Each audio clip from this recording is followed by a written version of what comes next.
mapagpalang araw sa ating lahat. Kamusta na po kayo? Samahan ninyo po ko ngayon at pagnilayan natin ang katanungan na ito. Kaya mo bang suotin ang sapatos na araw-araw humaharap sa panganib alang-alang sa kapayapaan? Alam ninyo po, hindi madaling maging pulis. No one can truly understand hanggang hindi nila nasusuot ang sapatos na araw-araw naglalakad sa panganib, sa katahimikan ng takot at sa bigat ng tungkulin.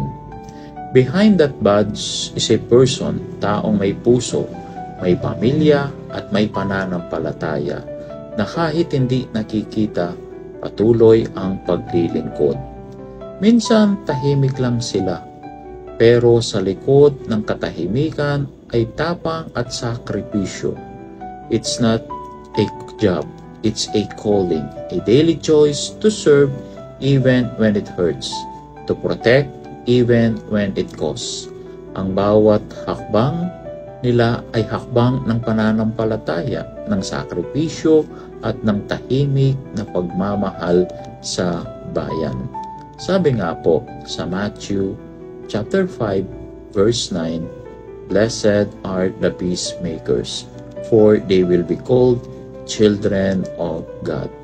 Ang pagiging pulis ay hindi lamang pagsusuong sa panganib, kundi pagtanggap sa isang mataas na layunin na naglalayon ng kapayapaan. Tulad ng sinabi sa Biblia, "Blessed are the peacemakers." Ang mga nagsisilbing tagapamayapa, ang mga may pusong naglilingkod, sila ay tinatawag na mga anak ng Diyos. Kaya ngayong araw, hindi lang tayo sumasaludo sa kanila, nagninilay din tayo dahil ang sapatos ng serbisyo ay hindi lang goma or leather.